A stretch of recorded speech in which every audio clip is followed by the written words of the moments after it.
Well, I can't wait to introduce you to our next guest. His name is Leonard H. LeBlanc. He has written a book called Deep State Operation, and wait till you hear his story. And my goodness, his background, we could talk for days. He's lived 25 years overseas, dean of an online university, American University of Sovereign Nations, 9 academic degrees, 4 honorable U.S. military discharges. He went out, this is really wild, he went out disguised as a senior deputy Taliban commander out deep into Taliban country. What? We'll find out about that. And he also ran the Helmand Dahl project in Afghanistan. I actually have heard of it, where he pays homebound women to make colorful ethnic dolls for sale on eBay. So imagine these women who can't work outside of their homes for a variety of reasons that we've talked about on this show. Even before the Taliban took over, he was on top of that and helping people. So it is great to have Len on the show. Len, thanks for coming on. Kate, thank you very much for having me. So tell me about Deep State Operation. Why did you write it? I wrote it to get some justice for the poor taxpayers that had hundreds of billions of dollars ripped off in Iraq. Simply, Donald Rumsfeld and Dick Cheney cooked Gulf War II up simply as a cover. It was a sham. It was all to allow Kellogg Brown and Root, or KBR, to steal all this money, and then they covered it all up.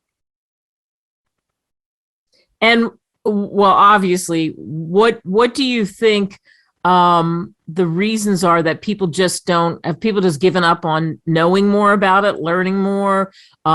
Is it just kind of, we just keep marching along?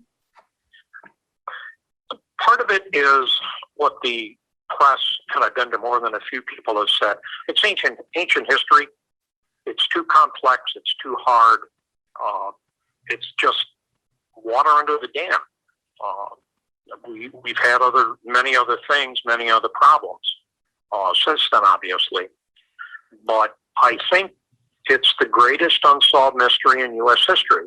Why did the U.S. invade Iraq during Gulf War II? That's never been satisfactorily answered, even close. Yeah, and you talk about at one point that the former U.S. Attorney General Jeff Sessions said if the matter or this book ever came out, that the whole U.S. government would collapse, and that lawyers even sent you a threatening letter. Tell us about that. Yes. I've written to every single attorney general from the Bush, Obama, and Trump administration about what happened in Iraq, my 3 federal whistleblower lawsuits, and all of them blew me off, except for Jeff Sessions' deputy, who told me to go take a hike, and Sessions himself, who never really talked to me. I sent out summaries of my book, essentially the first chapter, and then I got this very threatening letter from Jeff Sessions' lawyers that said, "We will sue you to kingdom come if you put his name in my book." And I had a quote. They didn't say the quote was wrong. It's on the cover. They didn't say I couldn't use it. They didn't say he was misquoted. They say I couldn't use it. Jeff Sessions is a public figure, and if he says things in public, then they can be quoted. I mean, there's no malice, which is what I wrote to them. But I said, please, literally, I'm begging you to sue me. I want you to sue me, because then Jeff Sessions will have to stand up in court, and he will have to explain why I repeatedly wrote to him and all the other attorney generals about this to cover up the lawsuits, that the Department of Justice has never supported a single federal whistleblower lawsuit in federal court. He'll have to explain that, why he didn't do anything. Yeah, and that's another reason for, okay, we want to just kind of step out of this. And again, the title of the book, I want to make sure that everybody knows the exact title, The Perfect U.S. Deep State Operation. And we're speaking with Leonard H. LeBlanc. So what do you know about what happened? So you obviously have information, and what did you find out that really opened your eyes and made you say, I've got to write this book, I got to get it out there no matter what the obstacles are? I did that right literally from the first day that I was there. When I started seeing it was in the green zone, and everything was flying out the gate, literally by the container load. The KBR security guys, people I was working with, were literally, all of them were incompetent. They had no security background, and literally they were helping the thieves load the backs of the trucks and wave them out the gate.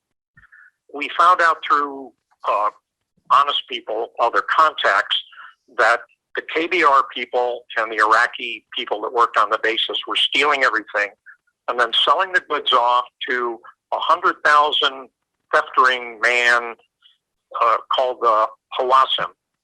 The Hawasim were taking the goods and selling it in the black market. But they diverted some of the funds to the insurgents to keep the insurgents happy. So the insurgents were taking the money from KBR, or actually the U.S. government, and buying weapons, ammunition, rockets, paying salaries. So when, say, Senator Tammy Duckworth, who was a lieutenant colonel flying around Iraq during the war, and her helicopter gets shot down, who paid for that rocket that brought her helicopter down? Or Congressman Ruben Gallego in Arizona, he was a Marine Corps infantryman with his unit. They got decimated out in Anbar province. His best friend was killed. Who paid the salaries? Who bought the ammunition for that little deal? How did you have this access? So having access to putting you in those situations where you saw things that were going out the door, what were you doing at the time? I was in security. I was in KBR security. There were two of us. There was one retired Florida state trooper who was very honest, and me and our boss were honest. But everybody else was either didn't care or they were helping the thieves. This is security. And by investigating literally 14, 16 hours a day, I was able to start piecing things together. We always hoped the U.S. government would come in. We always hoped outside investigators from Department of Defense, Department of Justice, U.S. Army would come in. No one ever showed up. Wow. So you say, again, the book is The Perfect U.S. Deep State Operation. And having that access, KBR security, and seeing what was happening, the big question is, why did the U.S. invade Iraq during Gulf War II? Why? And your book talks about it, answers the question.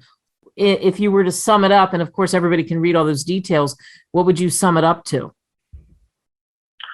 That this was all a scam, all a sham, a kabuki play. The only reason that the U.S. invaded Iraq was to allow KBR and other defense contractors to steal the country blind, and then they covered it all up.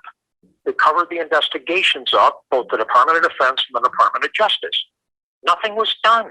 And when I filed my 3 federal whistleblower lawsuits, after 6 years, the Department of Justice could not determine if a single thing had been stolen. So the federal district court grew exasperated and said, well, if you can't make up your mind after 6 years, we'll dismiss the lawsuit without prejudice, which means it can be technically it can be refiled. Yeah, and here's the thing: you have under whistleblower protections, if you want to say that, you have filed those lawsuits. I mean, you did pursue that because of what you saw, and you wanted it. You wanted to pursue those avenues, and you have done that. So for you, the thing to do was to also write about it, and that's why you wrote the book too, right? Exactly. Yeah. What do you hope that, and you said it, but the big takeaway for people listening to this is that their eyes are opened and they start to pay attention more and just don't shelve that? Exactly. Yeah.